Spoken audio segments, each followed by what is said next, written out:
আলহামদুলিল্লাহি রাব্বিল আলামিন ওয়াসসালাতু ওয়াসসালামু আলা রাসূলিহি মুহাম্মাদিন ওয়া আলিহি ওয়া আসহাবিহি আজমাইন আম্মা বা'দ। আউযু বিল্লাহি মিনাশ শাইতানির রাজীম। বিসমিল্লাহির রহমানির রহিম। ওয়া শিফাউল লিমা ফিস সুদূর ওয়া হুদান ওয়া রাহমাতুল লিল মুমিনিন।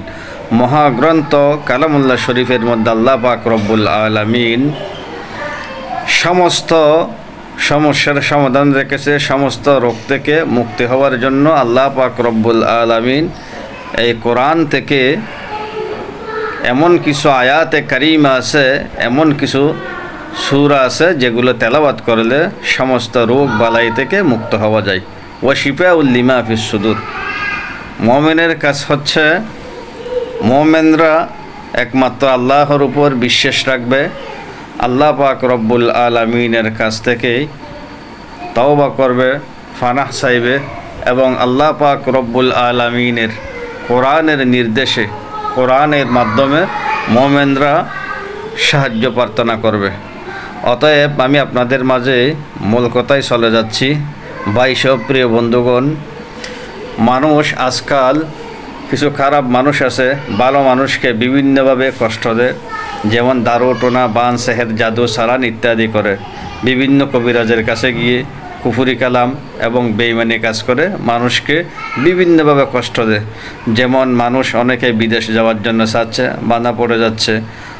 অনেক মানুষ আছে ব্যবসা বাণিজ্য চাকরি বাকরি ইত্যাদি করতেছে, ওই সমস্ত চাকরি বাকরি করতে পারতেছে না, ওজন কি হচ্ছে না, মানুষকে ক্ষতি করিয়ে রাখতেছে। অতএব ওই সমস্ত যে কোনো বিষয় কাটাছিটা আপনি কিভাবে করবেন সেই বিষয়ে আলোচনা করতেছি। আপনি সূরা ইয়াসিন কিংবা সূরা রহমান দ্বারা যে কোনো কাটাছিটা থেকে আপনি মুক্তি লাভ করতে পারবেন, নিজের কাজ নিজেই করতে পারবেন। সুতরাং সূরা ইয়াসিন প্রথমে আপনি এক মুবিন তেলাওয়াত করবেন।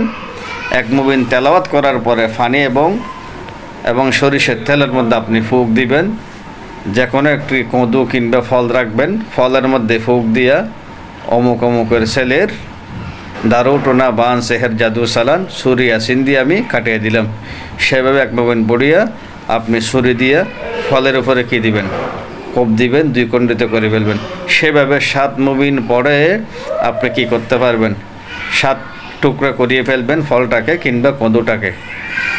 আর যদি আপনি সূরা ইয়াসিন একেবারেই পুনরায় শুরু থেকে শেষ পর্যন্ত তেলাওয়াত করার পরে অমুকের ছেলে অমুকের দারু টোনা বান সেহের জাদু সালান যাহা কিছু করা হয়েছে আল্লাহ সূরা ইয়াসিনের উসিলায় আমি কি করলাম, সূরা ইয়াসিন দিয়া তার অমুকের কি দারু টোনা বান সেহের জাদু সালান এগুলো কাটিয়ে দিলাম। সেভাবে বলে ফুঁক দিয়ে ফলের মধ্যে কিংবা কদুর মধ্যে 3 খণ্ডিত করে ফেলবেন, 3 টুকরা করে ফেলবেন।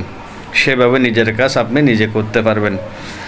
আর ইনশাআল্লাহ ওই সমস্ত পানিগুলা এবং আপনি 7 দিন গোসল করবেন আর এবং পানিগুলা 21 দিন আপনি পান করবেন।